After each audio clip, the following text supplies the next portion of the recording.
সেটা আমার বিয়ে করার পর থেকে আমার হিসেবে খুব খারাপ ভাবে। শুধু আমারে কেন, দুনিয়ার সব পুরুষ মানুষ, বাপ ভাই সহ সবাই খারাপ ভাবে।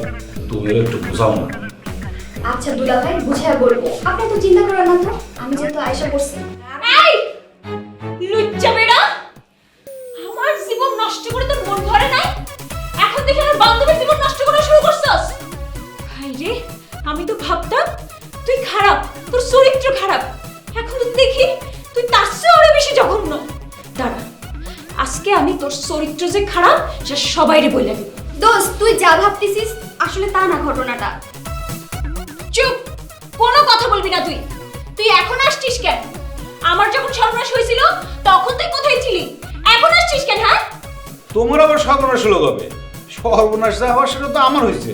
জি না, সর্বনাশ আমার হয়েছে। বিয়ে করছি না, ওটাই আমার সবচেয়ে বড় সর্বনাশ। আর সেই বিয়েতে তুমি আসো নাই, এখন কেন আসছো?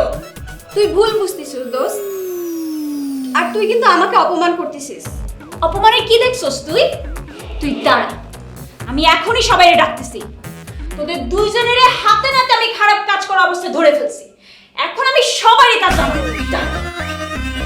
কি যে বিপদে পড়লাম দুলা ভাই, দেখেন না, আসলাম ওরে বুঝাইতে আর ও ভুল বুঝি চলে গেল।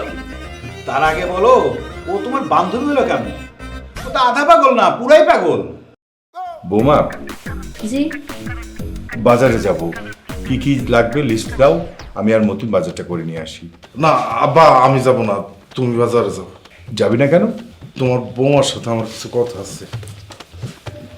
কোনো কথা নাই, যাও তুমি আব্বার সাথে যে বাজারে যে সুন্দর করে বাজারগুলো করে নিয়ে এসো, যাও।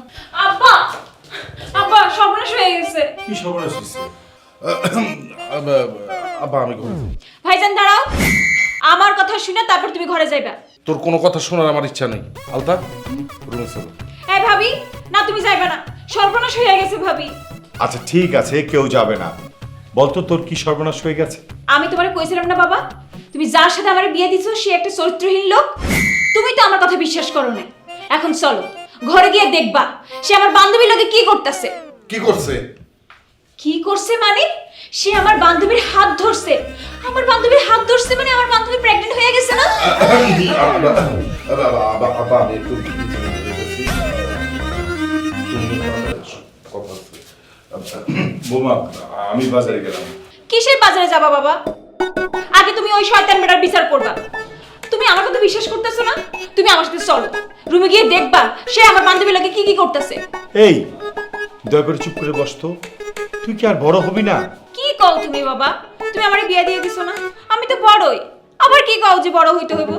তুমি এত কথা কইও না, তুমি আমার সাথে চলো। তুমি চলো, ওই দেখো ও কি করতেছে আমার বান্ধবীর লগে। তুমি একটা বিচার করো, চলো। বৌমা, আমি বাজারে গেলাম।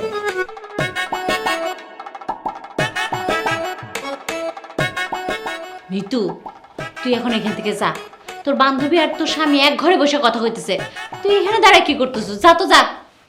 যাইতেছি।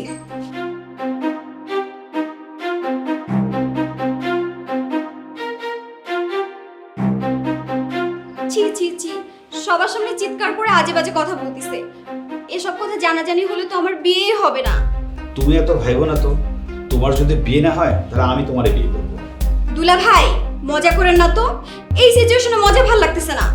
মজা করতেছি না তো, সত্যি সত্যি বলতেছি।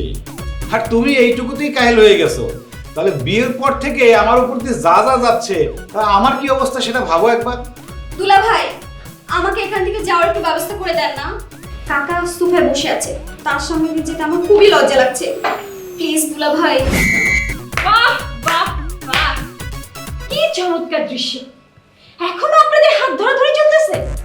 এই, তোর ভয় লাগে না? তুই যে ওর হাত ধরে বসে আসোস, তুই প্রেগন্যান্ট হয়ে যাবি। দোস্ত, তুই আবারও আমাদেরকে ভুল বুঝতেছিস। আমার নিজের চোখের সামনে এত কিছু দেখার পরও তুই আমারে কইতাছস তোর আমি ভুল বুঝি। কিভাবে বান্ধবী? আমার স্বামীর সাথে যে এত নষ্টামি করতেছস, তোর লজ্জা লাগে না? আচ্ছা, তোর যদি এত প্রেগন্যান্ট হওয়ার শখ থাকে তাহলে অন্য কাউরে বিয়ে করে তার হাত ধরে একদম চুপটি করে বসে থাকতি, তাহলে তুই প্রেগন্যান্ট হয়ে যাবি। শোনো, আমি তোমার বান্ধবীকে বিয়ে করবো, তোমার সাথে আমি আর সংসার করব না। হ্যাঁ, আপনি তো তাই করবেন। আপনার যে চরিত্র ফুলের মতো পবিত্র, আপনার থেকে আর কি আশা করা যায়? দাঁড়ান, আপনাদের বিয়ে আমি নিজেই করতেছি।